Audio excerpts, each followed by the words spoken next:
अच्छा, गब्बर सिंह रियल था तो ग्रेटेस्ट डकैत में से जो नाम आता है वो है द ग्रेट सुल्ताना डाकू, कि वो अंग्रेजों के जो काफिले होते थे उनको लूट लेता था। नैना देवी के पहाड़ के ऊपर सुल्ताना डाकू को अंग्रेजों ने घेर लिया। जो आपका है वो घोड़ा, वो आवाज करिएगा क्या पीछे वाले जो घोड़ा, तुगड़ुक तुगड़ुक तुगड़ुक। ये अच्छा था। Background noise. बैकग्राउंड अब यही करेंगे हम अगली बार जब खेलेंगे ना तो मैं करूंगा। अरे आप पान सिंह तोमर देखे मूवी? हाँ देखें, याद नहीं है, वैसे अच्छी पिक्चर थी भाई साहब, क्या बढ़िया एक्टिंग एंड स्टोरी भी अपने आप में। And but of course Gabbar Singh तो खैर अलग ही। अच्छा, गब्बर सिंह रियल था?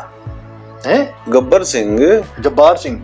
नहीं एक्चुअल गब्बर सिंह था। अच्छा, गब्बर सिंह था चंबल का। अच्छा हाँ, लेकिन Gabbar Singh not the greatest, there is always the greatest. तो ग्रेटेस्ट डकैत में से जो नाम आता है वो है द ग्रेट सुल्ताना डाकू। अच्छा, हाँ याद है, इसी साइड। अब नजीबाबाद जाइएगा ना, हाँ हमारी तरफ, हाँ बिजनौर, वहाँ बिजनौरी था। वो बिजनौरी था कि नहीं, लेकिन हाँ बिजनौरी की तरफ था। हमारी तरफ। हम कौन से, हम तो बॉर्न एंड ब्रॉट अप यही हैं। हाँ, लेकिन तभी हमारे तरफ का था, हमारे तरफ का था भाई। हमरे गंज का, हमने हनुमानगंज का। ठीक है, क्या हुआ कि सुल्ताना डाकू ये बचपन में ना मतलब नॉर्मल था, छोटा मोटा अपना आम चुरा लेता होगा, चाहे जो भी करता होगा। अब क्या हुआ कि धीरे धीरे जो था ना, ये जो भी चोरी करके लेके आता था घर, वो इसके घर में बड़ा आराम से ना एक्सेप्ट हो जाता था, कोई उसको मना नहीं करता था। कहानी शायद एग्जैक्टली क्या, क्योंकि नजीबाबाद में ना, जब मैं गुजार था ना नजीबाबाद में, उन्होंने बोला कि यहाँ पे सुल्ताना डाकू का एक किला है, तो मैं वहाँ गया था। वहीं पे ना कुछ ऐसी मतलब I just picked up this story, I am not very clear कि एग्जैक्टली हुआ क्या वहाँ पे, लेकिन उनका ये कहना था ना कोई इसको मना नहीं करता था। तो इसका जो हिम्मत होती है ना, बढ़ती गई, वो हिम्मत बढ़ती गई, दोनों तरह की हिम्मत बढ़ती गई। वो रिस्क टेकर भी बहुत जबरदस्त था। हम लोग उस समय अंग्रेजों के अंदर थे, तो पैसा हिंदुस्तानियों पे था ही नहीं, पैसा अंग्रेजों पे था, ठीक है, या फिर मुखबिरों पे था।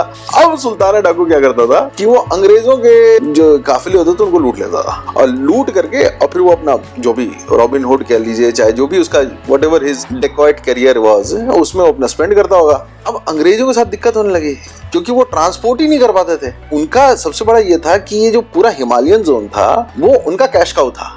यहाँ से लकड़ी है, यहाँ से और भी रिसोर्सेज, ये सब कुछ यही होगा। सब चीज तो हिमालयनी जोन में था। वो तो बस्तर में तो कुछ था ही नहीं, जहाँ के की बाकी चंबल वाले थे वहां पे तो कुछ था नहीं, था सारा हिमालयन जोन में। अब यहाँ से वो जो भी सामान लेकर के जाना चाहते थे वो पूरा का पूरा लूट लेता था। अब ये लोग सोचे कि यार इससे तो करना पड़ेगा डील। इन्होंने क्या करा कि उसका गैंग बढ़ गया था, क्योंकि उसके पास पैसा बहुत था और हिंदुस्तान बहुत गरीब हो चुका था। तो अगर आप सुल्ताना डाकू की तरफ से रहेंगे तो कुछ पैसे भी मिलेंगे आपको। तो बड़ा सिनर्जेटिक रिलेशनशिप हो गया था। सुल्ताना डाकू वाज ग्रोइंग। अब ग्रो करते करते करते करते क्या हुआ कि उसका नाम बहुत जबरदस्त हो गया। वो बहुत इंटेलिजेंट भी था, और लोग कहते थे कि उसको ना कुछ दिव्य शक्तियां थी जिसके कारण को भी पकड़ा ही नहीं आता था।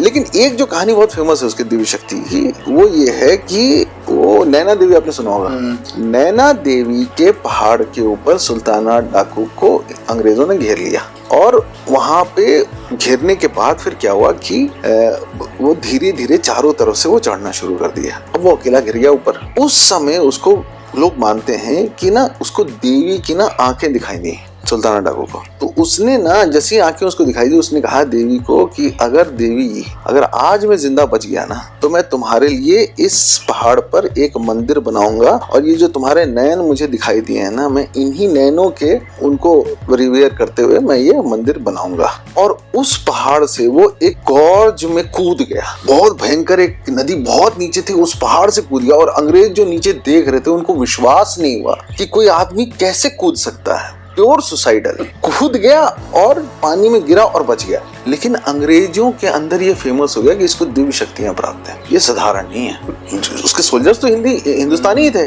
उसके अंदर भी फेमस हो गया। कितनी बार ऐसा होता था कि जो पुलिस वाले थे वो जानते थे कि सामने सुल्ताना डाकू आ रहा है, वो कुछ नहीं करते थे, ये तो देवी का प्रोटेक्टेड आदमी है भैया, इसको कुछ नहीं करना है। अब ऐसी मान्यता है अंग्रेजों के साथ, और ना बिल्कुल उनका ना जीना दुभर हो गया। उन्होंने कहा कि इसको खत्म करना जरूरी है, तो उन्होंने वही करा जो हमेशा करते थे। उन्होंने मुखबरी करवाई, उसका जो गैंग था उसके अंदर बहुत सारे उन्होंने अपने जासूस डाले। ऐसे कर करके उन्होंने उसको घेरा और फाइनली उसको अरेस्ट कर लिया। अरेस्ट हो गया तो उसको फांसी की सजा दी गई। तो सुल्ताना डाकू ने शायद, उसने बोला कि मरने से पहले आपकी क्या इच्छा है, तो एक इच्छा उसने कही कि मैं अपनी माँ से मिलना चाहता हूँ। उसकी माँ को बताया गया तो उसकी माँ आई मिलने के लिए। उसकी माँ जो थी वो तो सुल्ताना डाकू की मम्मी थी।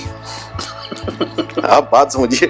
तो उनकी मम्मी उसी गेटअप में आई जो सुल्ताना डाकू की मम्मी का गेटअप होना चाहिए। अरे पूरा गोल्ड, ये वो पूरा एकदम, वो नॉर्मली वैसे पहन कर चलती थी। She like gold. सुल्ताना डाकू जो मिला उससे, माँ उसको गले लगाई और रोई।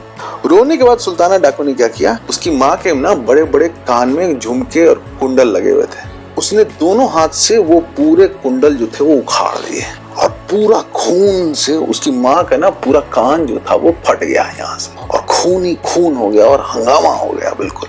अब क्या हुआ कि अंग्रेज दौड़ के अंदर गए कि उसने क्या किया, भाई लास्ट विश है उसका कि अपनी माँ से मिलना है मुझे, और माँ से मिलकर के उसके कान उखाड़ दिए उसने अपनी माँ के। उसके बाद अंग्रेजों ने उसको पकड़ा, वो बिल्कुल ब्लैंक फेस से खड़ा था। अंग्रेज ने पूछा कि तुमने माँ के कान क्यों उखाड़ दिया भाई? तो कहता है कि ये जो कान में पहन के आई थी ना, ये मेरे चोरी किए हुए हैं या मेरी डकैती किए हैं, और इसने अगर बचपन में मेरे को 4 थप्पड़ मारा होता ना जब मैं पहली बार चोरी करके आया होता, तो आज मैं फांसी पे लटकने वाला नहीं था। लेकिन इसने मेरी सारी चोरियों को एंजॉय किया है और इसी के लिए मैंने सारी डकैतियां करी हैं, और इसने जो इसका कर्म था ना एक माँ का जो होना चाहिए था वो इसने नहीं निभाया।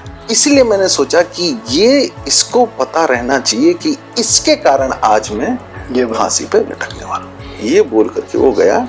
उसके बाद फिर नेक्स्ट डे मॉर्निंग उसको फांसी दे दी गई और सुल्ताना डाकू मारा गया।